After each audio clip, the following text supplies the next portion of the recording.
2019 நாங்குநேரி எலக்ஷன்ல முதலா ஆறுமுக பாண்டியன் அப்படிங்கிற ராக்கெட் ராஜாவோட பனங்காட்டு படை அப்படிங்கிற கட்சி சார்பா போட்டி போட்டு அந்த எலெக்ஷன்ல தோக்குறாங்க.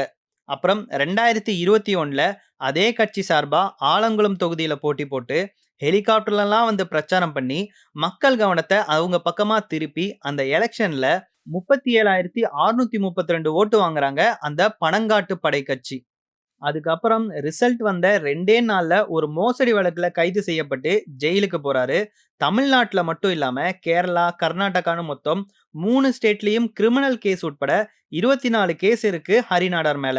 கர்நாடகால வெங்கடராமன் அப்படின்றவர்கிட்ட 360 கோடி கடன் வாங்கி தரேன்னு சொல்லி, ஆனா அதுக்கு முன்னாடியே கமிஷன் 7 கோடியே 20 லட்சம் வேணும் அப்படின்னு அந்த அமௌண்ட்ட வாங்கி மோசடி பண்ணியிருக்காரு. அப்புறம் குஜராத்ல இருக்க ஒருத்தருக்கு 100 கோடி கடன் வாங்கி தரதா சொல்லி 1,50 கோடி வாங்கி அதையும் மோசடி பண்ணியிருக்காரு. இப்படி 24 கேஸ் ஹரிநாடார் மேல இருக்கு. ஒரு மோசடி வழக்குல அரெஸ்ட் ஆகி இப்போ சென்னை புழல் ஜெயில்ல விசாரணை கைதியா இருக்க ஹரிநாடார், திருநெல்வேலி ஆலங்குளம் தொகுதியில சுயேட்சையா போட்டி போட ஜெயில் அதிகாரி முன்னாடி உறுதிமொழி எடுத்து முகவர் மூலமா ஆலங்குளம் பகுதியில வேட்புமனு தாக்கல் பண்ணியிருக்காரு. அதுல அவர் மென்ஷன் பண்ணியிருக்க அவரோட சொத்து விவரம் தான் மக்கள் மத்தியில பேசு பொருளா இருக்கு.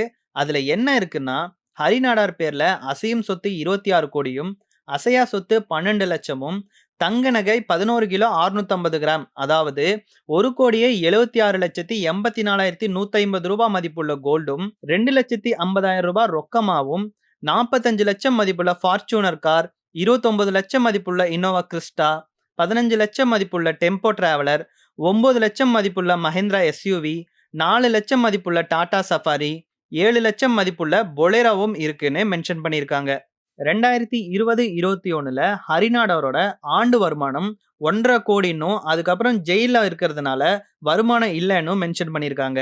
இப்ப அவர் போட்டி போடுறதுல என்ன பிரச்சனை இருக்குன்னா, ஆல்ரெடி போட்டி போட்ட ஆலங்குளம் தொகுதியில பனங்காட்டு படை சப்போர்ட் இருந்ததுனால 37,632 ஓட்டு வாங்கி இருந்த ஹரிநாடாருக்கு இப்போ அந்த சப்போர்ட்டும் இல்ல.